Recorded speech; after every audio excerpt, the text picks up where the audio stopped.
A few years ago, we got modernized versions of Godzilla and Kong, and it was just a matter of time until they both clashed on the same screen. We finally get the epic fight and the conclusion to who is going to be the king of monsters on this petty human earth. Godzilla vs. Kong delivers just what it promises, and it is carnage and beautiful monster fighting.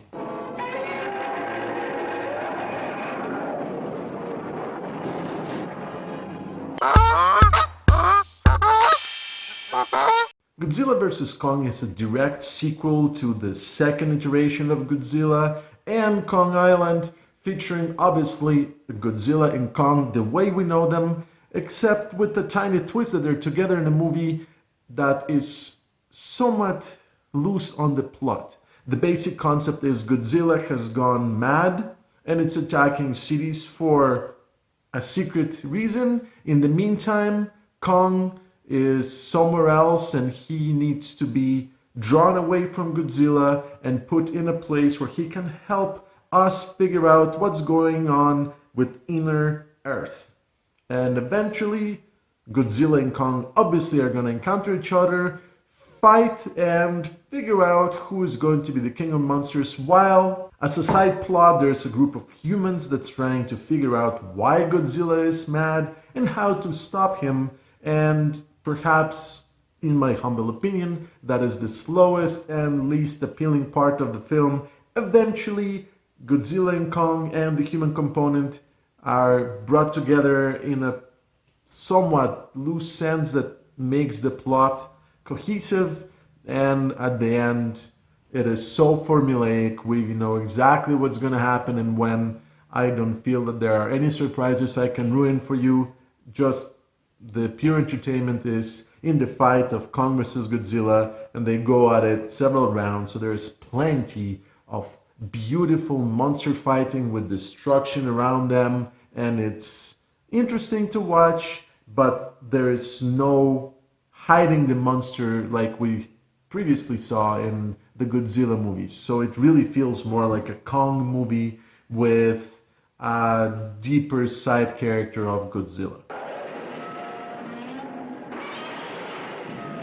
Now everybody and their uncle is reviewing Godzilla vs. Kong, and I was wondering, should I also add a review? And I want to bring a couple of points that I don't think anybody else that I have seen yet has brought up, which is Godzilla vs. Kong is a film made for the big screen, and it is being released in certain theaters where that is allowed due to, the pandemic. And it is very unfortunate that such a movie that makes the scale of the monsters feel so real, for most of us, has to be watched on a TV screen. Because even movies like Pacific Rim, where you can feel the weight and the size of what you see on the screen, I honestly feel it's a huge drawback for Godzilla vs. Kong. Simply put, this film should be watched on a ginormous screen. Otherwise, I honestly feel that you are not distracted for long enough to let this seriously loose plot make any sense. Simply put, the distraction of the fight is not enough for you to be okay with the dips, because this film does have a few somewhat significant dips in the pace, in the action, in some of the exposition, that you are feeling like you're watching a movie that is not a Godzilla or a Kong film whatsoever. And it feels like they tried to cram in a third film, which is the discovery of the inner Earth, which I felt was, I guess, somewhat necessary to make it feel like a longer movie, but I don't feel it worked as part of the same Godzilla and Kong are gonna fight it out.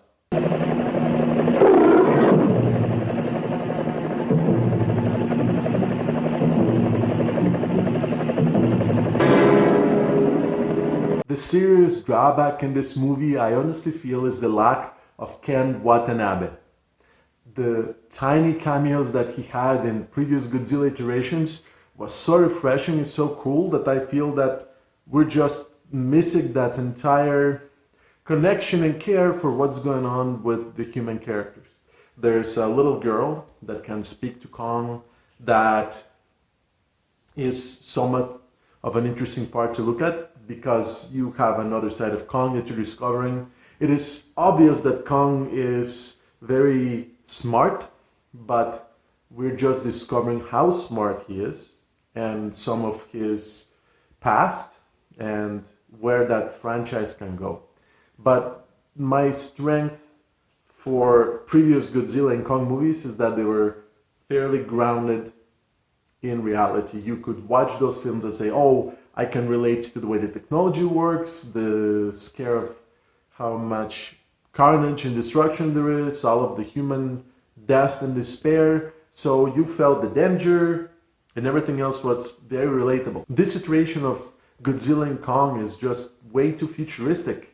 It's unrelatable. You feel that you might as well be watching two giant monsters fight it off on a huge set. And obviously, the special effects are amazing, the score is great, you see clearly what's happening, and everything is pretty, but at the same time, it is less significant, and by making it not relatable, you feel less of an impact to all of this destruction. And even though it's cool, it also makes it somewhat forgettable.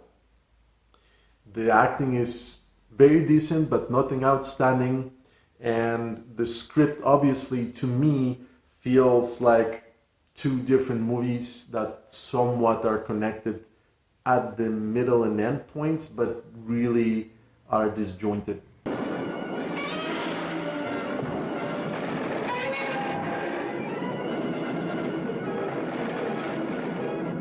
I recently watched Godzilla 1 and 2 and Kong Island before I made this review, and I feel those movies are stronger, scarier, more appealing, and even though this film is all out on action, the script is not the strongest, and therefore the stories of the human side versus the monster side feels very disjointed, and I don't feel that this new iteration of Godzilla or Kong are as engaging as their previous ones. I would love to hear what you guys think about this film and what is the next chapter for Godzilla or for Kong. My name is Jin from Get Me More, and you know where to find me. Thanks for watching.